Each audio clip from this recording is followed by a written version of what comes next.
Okay, good morning, church, and welcome to our morning devotion from Hebrews chapter 11 and verse 6.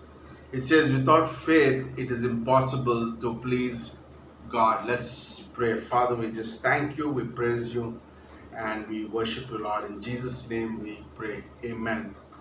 Okay, as we think about Hebrews chapter 11, it's a great chapter of faith, and this is one book that is in fact incomplete because God is still writing the stories about many faith heroes and women who will walk by faith in our generation.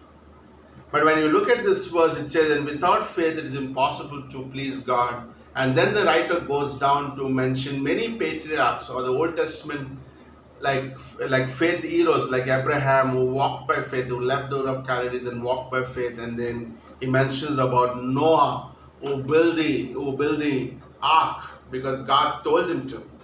And then there was Moses. And we see there are many men and women who walked by faith, and God was very pleased. And I believe the author, when he mentioned these patriarchs, he is saying, like, this is the kind of faith that God is pleased. Bible says in Romans 10:17, faith comes by hearing, and hearing God's word. And this faith is often being tested as believers. When Jesus came on this earth 2000 years back, he came across three groups of people. Number one is the Jewish people who had no faith at all. They had the scriptures, they had the Torah, they had the prophets, they had everything, but they didn't have faith to believe that Jesus was the Messiah. He was in front of them doing all the miracles and the signs that the Bible scriptures tells about the Messiah would do, but yet would not have faith to believe. That's the first group of people that Jesus encountered. And there was another second group that was the disciples who left their boats, left their fishing nets and followed Jesus. And often Jesus rebuked them because they had little faith. Often Jesus said, you have little faith, you have little faith. And this is amazing. And then there's also a third group that Jesus was very pleased with. Okay, this group of believers had a very different faith, a faith that gone, like it just like a mind-blowing faith that pleased Jesus so much, like the faith of the centurion. And he came to Jesus and said, Jesus, don't worry about coming all the way to heal my servant, you just say a word. And Jesus was pleased with that kind of faith. And those four friends who opened the roof and brought that friend down to be healed, Jesus was pleased. Great is your faith. You carried this man all the way because you believed in me and my word could heal you. And this is beautiful, isn't it? And this faith is often being tested right now, and even in the Jesus time. When I was looking about two passages in Matthew chapter 8, a man came to Jesus and said, Jesus, I want to follow you. Wherever you go, I will follow you. If he was today, we would just hire him immediately. But Jesus didn't do that. He just tested his faith, what is inside of him. Is he really talking what he's saying? Like he really meant it. So I believe this man said, okay, I'm ready to follow you. Tell me where we are staying tonight. And Jesus answered to him, the foxes have holes, the birds have nests, but the Son of Man has no place to stay. And the story stops there. We don't know whether this man followed Jesus or not, but his faith was tested.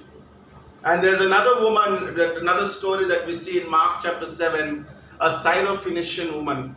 And even her faith was tested, and her faith pleased Jesus Christ. She comes from a Gentile background, and she comes to Jesus and says, my daughter is sick, and not sick in a sense, she was demon possessed, and I want you to heal.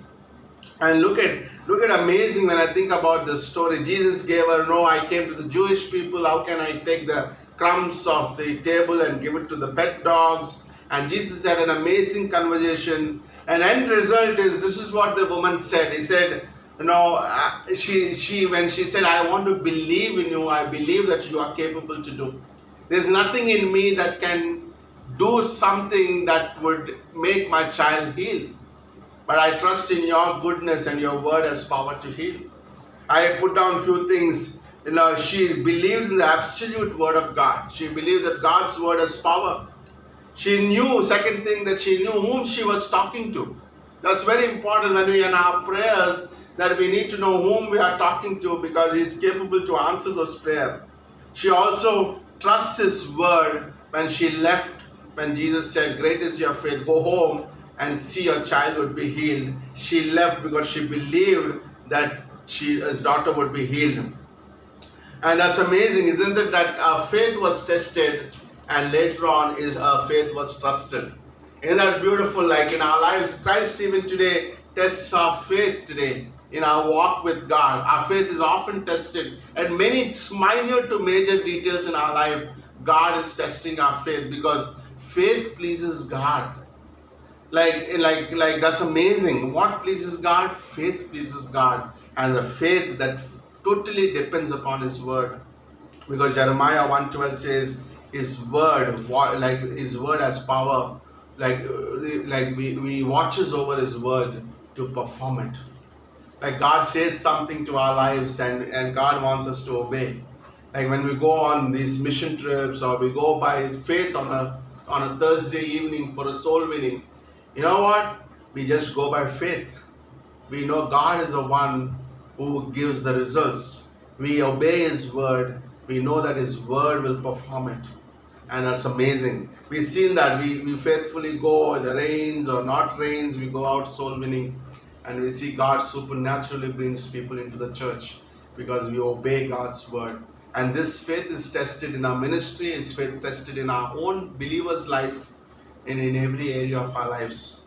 And this is amazing. A faith that is tested, let me go. A faith that cannot be tested cannot be trusted. Amen. Amen.